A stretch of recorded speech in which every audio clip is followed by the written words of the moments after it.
For 2 years, I drove across a rough, spread-out district, covering shifts at pharmacies no one wanted.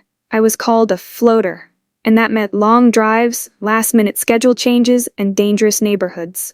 But when my district manager, Alan, called one day and said, "Good news, you're being promoted to staff at Oak Ridge Pharmacy," I thought my struggles were finally over. Alan said the promotion meant stability. Same store, steady hours.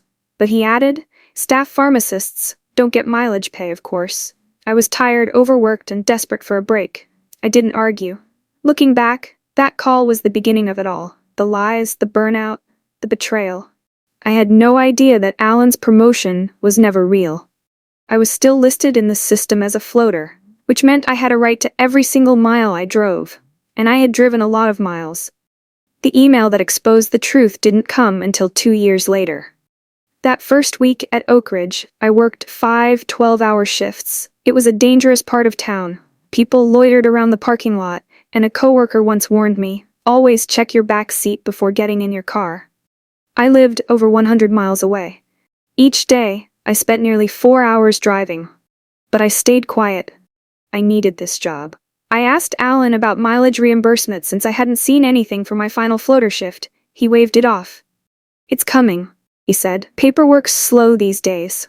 When I asked again the next week, he looked annoyed. "You're staff now. Reimbursement doesn't apply." He told me to stop refiling the forms because they just get lost in the system. I trusted him. Or maybe I just didn't want to start a fight. But a small part of me kept whispering, "Something's not right. Why wasn't this in writing? Why didn't HR send a promotion notice?" But I told that voice to be quiet. I had more shifts to survive. The next month, I sent in a final reimbursement request for the last week I floated.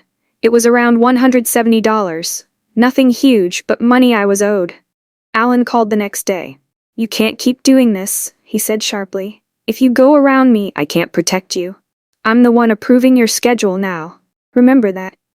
That word, protect, made my stomach twist. I wasn't doing anything wrong.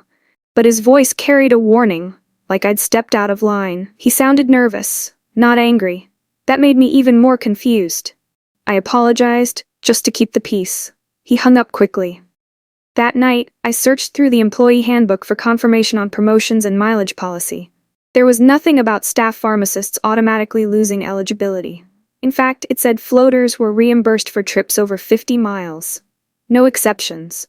Still, I told myself maybe Alan knew things I didn't. Maybe it really was an internal change. But something felt off, and I knew it. A few weeks later, Alan showed up at the store for a surprise visit. He walked in smiling but quickly pulled me into the back office.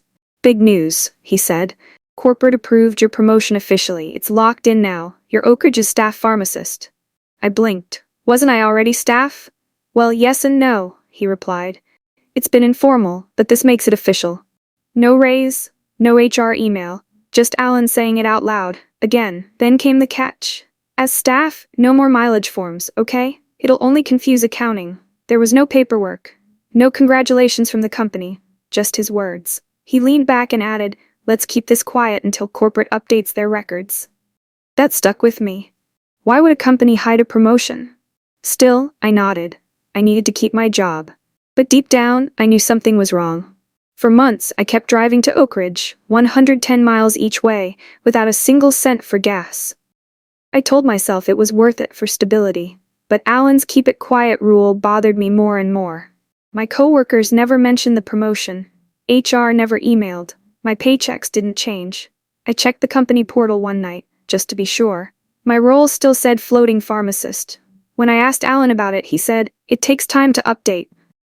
A year passed, then another. Still no change.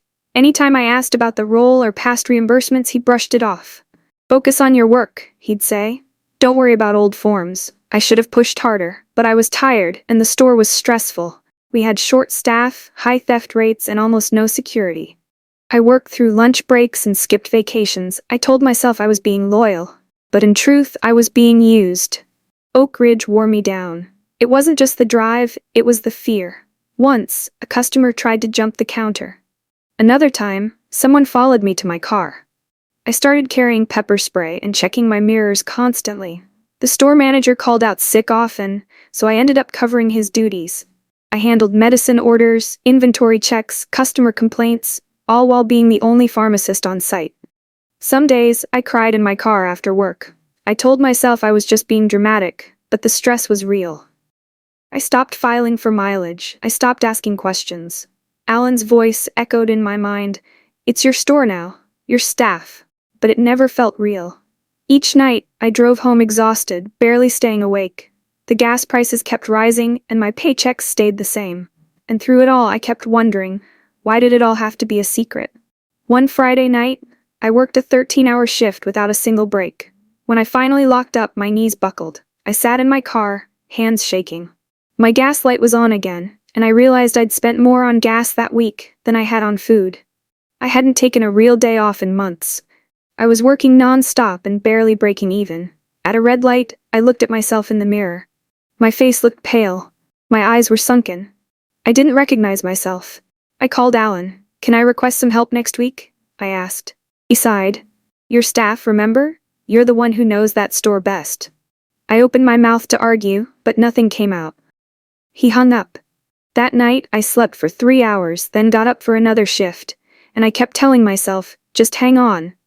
But I didn't know how much longer I could. The crash happened one Tuesday morning. I was filling a prescription when the world went blurry. My ears rang. My legs gave out. Next thing I knew, I was in a hospital bed, IV in my arm. A nurse leaned over me. You passed out from dehydration and stress, she said. How long have you been working like this? I couldn't answer. They kept me overnight for observation. I missed 2 shifts. No one from work called. Not even Alan. When I checked my phone, all I had was an automated message. Reminder. Your next shift is scheduled at Oak Ridge. I stared at the screen, heart pounding. Not one word asking if I was okay. The job I had bent over backward for, literally worked myself sick for. Didn't care. That's when the last bit of trust I had left disappeared. After I got home from the hospital, I stayed in bed for 2 days. I was physically drained and emotionally numb. When I returned to work, no one asked about my absence. Alan didn't mention it. It was like nothing happened. I asked him again, am I officially staff now? He chuckled. You've always been staff at Oak Ridge. Been that way for 2 years. But something in how he said it stopped me. You've always been staff? Then why did HR never confirm it? Why did the system still list me as a floater? I went home that night and opened my company email. I searched my inbox for any official notice of promotion. There was nothing. And suddenly, everything clicked. Alan had never promoted me.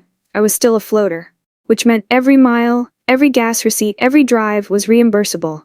I didn't sleep that night. If I'd never been officially promoted, then Alan had lied to me for 2 years, just to cut off my mileage pay. That was over 100 miles a day, 5 days a week, for 2 full years. I opened my calendar and started counting. Week by week, month by month. I added it up. Over 45,000 miles. I opened my spreadsheet and started calculating. Based on company policy, 58 cents per mile. It came out to over $21,000. I stared at the number. My hands were cold. I felt sick, angry, betrayed, calm. Because now, I had something I hadn't had in a long time. Proof. I needed confirmation. So the next morning I called HR. Hi, I said sweetly. Just a quick question about mileage policy. I've been a floater covering Oak Ridge for 2 years. Am I eligible for reimbursement? The HR rep paused. If you're a floater and the store is over 50 miles from home, yes, there's no expiration on mileage claims. And just to confirm, I asked carefully, I was never officially promoted to staff at Oak Ridge, right? He typed for a moment. No, you're listed as floating pharmacist, still active in the district pool. I nearly dropped the phone. Thank you, I said, voice steady. That clears it up. I hung up and smiled for the first time in weeks. Now I was sure. I didn't say a word to Alan. Instead, I got to work. I dug up every old receipt, gas log, and shift schedule I could find. I pulled from my email, my calendar, even bank statements. I used Google Maps to confirm the miles between home and Oak Ridge, 110 each way. I printed everything, organized it week by week. The pile of documents stacked up on my kitchen table. It took me 6 nights. But when I finished, I had a folder 2 inches thick. Every trip logged, every shift dated, every mile accounted for. and at the top of the file, I printed one of Alan's old emails, the line that sealed his fate. "You've always been a floater, Megan. We just kept you consistent for customer familiarity." I didn't confront him. I didn't storm into his office. Instead, I found the fax number for accounts payable. It was still pinned to the back wall of the Oak Ridge office, the same one a kind coworker showed me years ago, before Alan made me stop using it. I slid the forms into the fax machine, page by page. Each quiet zzz of the machine was a breath of justice. It took over an hour. But when the last page slid through, I felt something lift from my chest. No yelling, no drama, just the clean, quiet sound of revenge, delivered by fax. 2 weeks passed. Then one afternoon I opened my mailbox and saw a white envelope from HQ. Inside, a check for $412.46, 1 week's worth of mileage reimbursement. I stared at it. Then I laughed, a real, deep laugh. I hadn't laughed in months. A few days later, another check arrived. Then another. One for $365. Another for $508. It had started, and there was nothing Alan could do to stop it. Alan called me the next week. I let it go to voicemail. He left a long, rambling message. "Megan, you're not allowed to go around the chain of command. That money was a mistake. You're not eligible." I saved the voicemail. Then, 2 hours later, another check came. $600. This one pushed the total past $2,000. I took a photo of it, just for myself. A quiet reminder that sometimes, karma doesn't yell, it just shows up in your mailbox. The next day, Alan came into the store. He didn't smile. He looked pale and sweaty. He pulled me into the office and closed the door. "I've talked to corporate," he said, voice tight. "They think someone's misfiled paperwork. You need to return that money." I didn't flinch. I opened my phone and pulled up his old email. I read it out loud. "You've always been a floater, Megan." His face turned white. I stared at him, silent. He turned and walked out. He never brought it up again. 2 days later, I got a call from someone new. A man named Clive from Loss Prevention. He sounded official, cold. "We're investigating potential reimbursement fraud." I kept my voice light. "Oh, that's odd."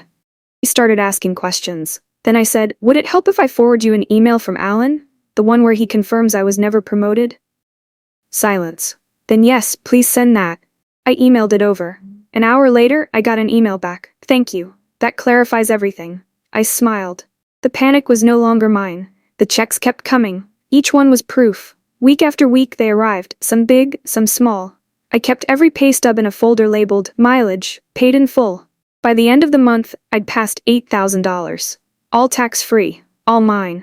Coworkers started whispering that Alan was being audited.